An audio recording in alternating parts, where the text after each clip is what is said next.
नमस्कार दोस्तों, जय जोहार। मैं कौशल तिवारी और बीनिया संजय में आपका स्वागत है। भारत जोड़ो यात्रा के बाद राहुल गांधी की जो छवि बनी है, भारत जोड़ो यात्रा के बाद जो झूठ और अफवाह के सहारे नफरत की राजनीति को समाप्त करने की कोशिश हुई है, उससे अचानक ही राहुल गांधी देश के प्रधानमंत्री नरेंद्र मोदी के सामने सीधा सीधा खड़े हो गए।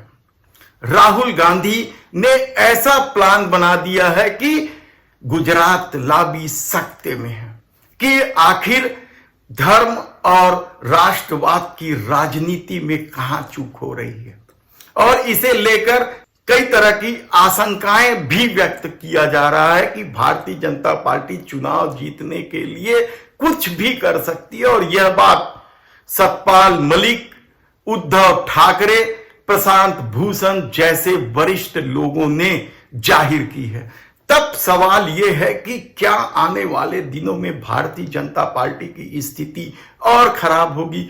क्या भारतीय जनता पार्टी या मोदी शाह राहुल गांधी के प्लान में बुरी तरीके से फंस गए हैं? अब तक वे कांग्रेस को अपनी पीठ पर खिलाते थे, लेकिन ऐसा पहली बार हो रहा है कि पूरी भारतीय जनता पार्टी को राहुल गांधी की पीठ पर जाकर खेलना पड़ रहा है। और इस प्लान के तहत अब राहुल गांधी ने मोदी सत्ता को क्या डबल ओ में फंसा दिया है।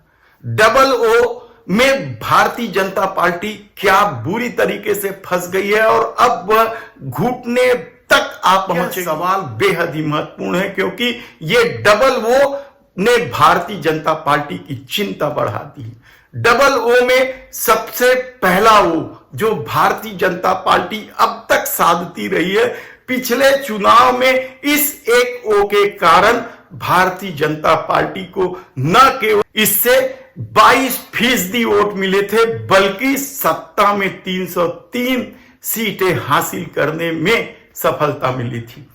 यह वो है ओबीसी, और ओबीसी का खेल बड़े ही तरीके से राहुल गांधी ने खेल दिया है। महिला आरक्षण में ओबीसी की उपस्थिति को लेकर राहुल गांधी ने संसद में जो सवाल उठाए थे, वह अब सड़कों तक पहुंच गया है, आम लोगों तक पहुंच गया है। तो क्या महिला आरक्षण बिल भारतीय जनता पार्टी के लिए उल्टा पड़ने लगा? ओबीसी का मुद्दा इस देश में हमेशा ही बड़ा मुद्दा रहा है। कमंडल और मंडल यानी धर्म और जाति का मुद्दा इस देश में हमेशा ही हावी रहा है, और भारतीय जनता पार्टी ने कमंडल के साथ मंडल को कितने तरीके से साधा था, क्या आने वाले दिनों में यह ध्वस्त हो जाए? क्योंकि जिस तरीके से महिला आरक्षण में ओबीसी कोटे की मांग बढ़ी हुई है, उसके बाद जाति जनगणना को लेकर ओबीसी ने अपने हक की जो लड़ाई शुरू की, और कल बिहार में जिस तरीके से जाति जनगणना का परिणाम सामने आया है, वह भारतीय जनता पार्टी के सोशल इंजीनियरिंग के खेल को खराब करने वाला है, कहा जाए तो गलत नहीं होगा। और इस खेल में अब राहुल गांधी भी राहुल गांधी ने साफ कह दिया है कि जिसकी जितनी जनसंख्या उतनी भागीदारी। यानी राहुल गांधी ने जब संसद में बताया था कि मोदी सत्ता के 90 सचिवों में से केवल 3 सचिव ओबीसी हैं, तब भी इतना ही बवाल मचा था। और अब जब जाति जनगणना के परिणाम बिहार को लेकर सामने आ गए हैं, तब क्या सवाल यह नहीं उठेगा कि भारतीय जनता पार्टी आखिर जाति जनगणना क्यों नहीं कराना चाहती है? और यह ओबीसी का ओ भारतीय जनता पार्टी के लिए मुसीबत का सबब बनता जा रहा है। दूसरा वो है ओपीएस यानी ओल्ड पेंशन स्कीम। इसकी मांगे बलवती होने लगी।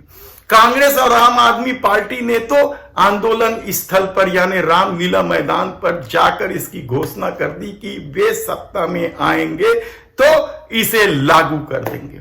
दरअसल अटल बिहारी वाजपेयी की सरकार ने इसे लागू किया था, और शायद अटल बिहारी वाजपेयी सरकार की इस एनपीएस यानी न्यू पेंशन स्कीम को लाने की एक ही मंशा थी कि कर्मचारियों के पेंशन की एक बहुत बड़ी राशि उद्योगों को दे दिया जाए। इसमें पेंशन की राशि का 50% हिस्सा शेयर बाजार में लगाया जाता है। शेयर बाजार यानी उद्योगपतियों का जाल। और इस मामले में बीजेपी इस कदर फंस गई है या मोदी शाह की सत्ता इस कदर फंस गई है तो उन्हें ना तो निगलते बन रहा है ना ही खाते बन रहा है, क्योंकि कर्मचारी अब कमर कसकर तैयार हो गए हैं, आर पार की लड़ाई लड़ने को मजबूर हो गए हैं। ऐसी परिस्थिति में यदि इस मामले को जल्द नहीं सुलझाया गया, हालांकि कहा जा रहा है कि इस मुद्दे में डैमेज कंट्रोल के तहत एनपीएस में कुछ बदलाव किए जा सकते हैं, लेकिन कर्मचारी ओल्ड पेंशन स्कीम के अलावा और कुछ भी मानने को तैयार नहीं है। यानी आप सोचिए कि एनपीएस किस तरीके का खेल था। 35 साल 30 साल कर्मचारी सेवा करता है और उसे छोड़ दिया गया था, जबकि ओल्ड पेंशन स्कीम में कर्मचारियों के अंतिम दिनों तक और उनके परिवार के लोगों का ध्यान रखा जाता था। लेकिन इस मामले में नया मोड़ अब आने लगा है और कहा जा रहा है कि गौतम अडानी ही नहीं, कारपोरेट सेक्टर के बहुत सारे उद्योगपतियों ने साफ तौर पर कह दिया है कि ओल्ड पेंशन स्कीम लाई गई तो उनके लिए मुसीबत बन जाएगी और कारपोरेट के हितैषी सरकार के रूप में बदनाम मोदी सत्ता के सामने यह सबसे बड़ी चुनौती है। ओपीएस को लेकर कर्मचारी लामबंद है और कांग्रेस और आम आदमी पार्टी ने तो अपने कई राज्यों में इसे लागू भी कर दिया है।